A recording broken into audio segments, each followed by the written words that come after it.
The day number 2. Employment relations. Order.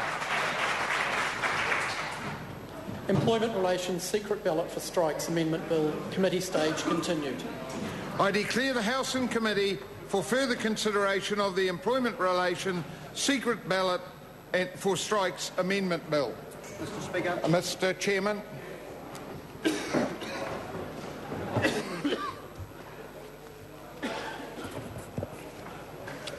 Welcome.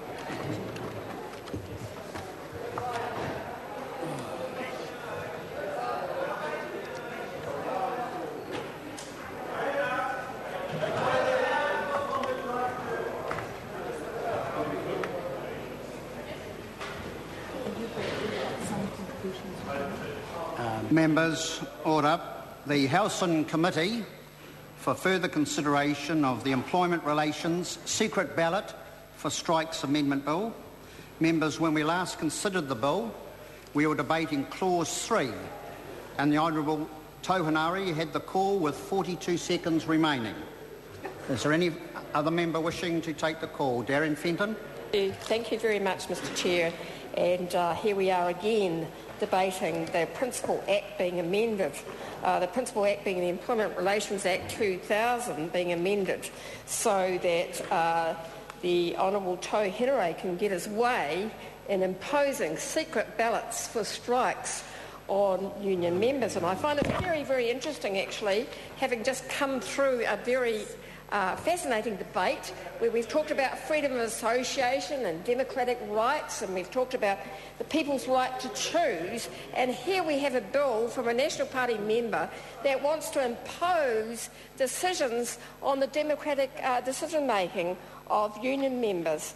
And I think, Mr. Chair, we've talked about this before about whether this bill is necessary or not, and I want to be fair to the member Tohinari and acknowledge that I think he had a genuine belief when he brought this to the House. And I'm very fair. I'm a very fair person. And I'm generous. And I was interested to go to the Select Committee and find out if there was really a problem. And guess what? What we found out, actually, there is no problem. We didn't have a single worker who came to the Select Committee and said, there's a problem. There's a problem here. I've been forced into a strike action. I've been forced into strike action when I didn't want to go into strike action because there was no secret ballots for strikes. And what we also found out in the Select Committee process is actually most unions already have this process and carry it out where it's practical, because of course it's not always practical, and we do have to remember that we now live in a world that's way, way different to that of the Honourable Tohinari when he was the worst union organiser in the world in 1980 when he worked for the... And not so generous, well sorry, I just couldn't help myself there, but we were talking about a time actually when we had compulsory trade unionism, and times were different then, and that's his experience, and he used to go off into workplaces and say, well, pull the pin, everyone out, tell those clerical workers, those very militant clerical workers of which he was the organiser for, tell them that they actually had to pull the pin and take strike action, I'm sure there were a few. I'm sure there was the old clerical worker that rang up Sid Jackson, who was the secretary at the time of the clerical workers, and said, the Honourable Tohinari actually came in and told us that we had to go on strike today, and we don't agree with that. So that was like 30 years ago, but times have changed. And we have, as I said, had a very interesting debate tonight about freedom of association. And versus freedom of association and the rights of people to freely associate. And what I want to say to the ACT members who asserted in their comments about freedom of association was that the right is just as strong on the other side, which is freedom not to associate. Actually, when it comes to workers' rights and ILO conventions, the right is much stronger in freedom of association, absolutely much stronger. But I also wanted to say, when we're talking about, Mr. Chair, amending this Principal Act, wasting a lot of time on a Members' Day at the 11th hour of Parliament. At the 11th hour of Parliament, there are a lot of priorities, other things that we could be doing. For example, I had a contact from someone in Christchurch tonight, and she said to me, well, yes, not complaining, surviving only just. I'm a bit low at the moment. The car blew up, so I've had to take a day off to get the car organised to be fixed. I don't know where the money's coming from. There's no groceries this pay or next, no doubt, but you do have to have a car to get to work, so how am I going to cope with this? So why, to that person, this bill is not a priority, and to many, many people. In fact, as I said, we've heard from nobody through the Select Committee that we needed to be amending the Principal Act. And Mr Chair, we have amended the Principal Act on a number of occasions during this Parliament, all of them very unfortunate, very unnecessary, unnecessary, and what we're now seeing, and what I hear all day, every day through my inbox and the email, Mr Chair. Thank you, Mr Chair. The consequences of the amendments that we've had from this government on amending the Principal Act, which is the Employment Relations Act. Now, first of all, we had the 90-day trial period for workplaces of less than 20 employees. Now, that was deemed to be a success, and the minister's gone around trumpeting that somehow that created 13,000 jobs. It's just rubbish, because it's just such flawed research. If you just look at it, it took a time period of 3 months after that was introduced, a time period of 3 months, and said, people employed in small workplaces haven't lost as many jobs as people employed in larger workplaces. So somehow that created a whole lot of jobs. That's rubbish.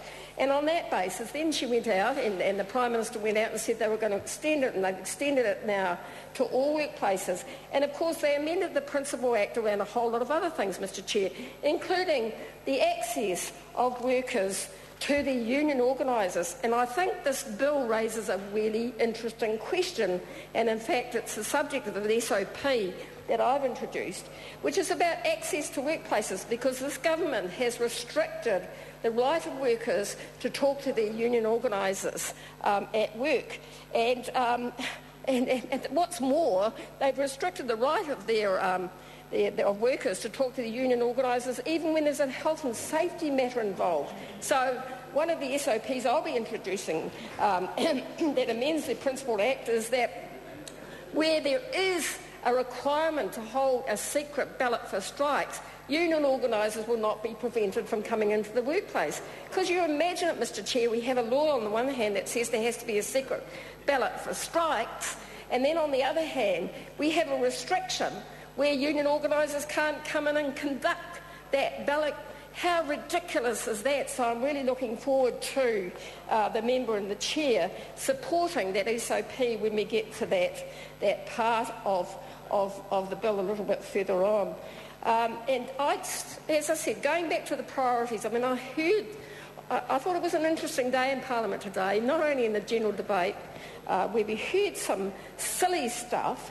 And I do want to respond, Mr Chair, if I may, to the Honourable Jonathan Coleman, who made some allegations about things that I allegedly have been saying, but talked about his own electorate. But actually, I work in the North Coast electorate, and I know there are people coming through my office door every day who are sick and tired of this government amending the Employment Relations Act, who are concerned about this silly bill, this unnecessary bill, this waste of time, when we have all of the other problems that are going on in the country. And we've just spent a whole day, a lot of time, debating a bill around voluntary student membership. Nobody wants it.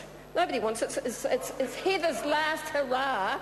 Heather's last hurrah, and thank goodness for that. Maybe this is Toe's last hurrah, although of course Mr Chair, he will not get this through. He will not get this through in this Parliament. Thank goodness for that. Thank goodness for that. And look at the member and the chair. He doesn't care. He's going, we don't care. And it shows the commitment that he has to it. Because I haven't picked up any real passion from the member, since we went through the select committee process, where he found out no one supported the amendment of the Principal Act. No one supported it. It was some mad idea that he got from the 1980s, when he was the worst union organiser in the world, that some mad idea, that some residue, that party has not been able to produce a single worker who has said there is a problem. The fact is, Mr Chair, we have unions today that are grown up, that are responsible, that are modern, that deal with their members in a democratic way. They have rules that deal with these things. Times are changed. Things are different to the time when Tau Henare was rampaging round as a union organiser for the Clerical Workers Union on the payroll of low-paid clerical workers union, trying to pretend he was important. And on the back of it has become the most famous waka jumper in the world, as well as the worst union organiser in the world. It went from, of course, from the New Zealand First Party, and I remember, because I live out in Waitakere, I remember the signs, Tau Henare. New Zealand First will not go with National, and that, of course, meant that they wouldn't amend the Principal Act, and away he went. Honourable Tau Henare.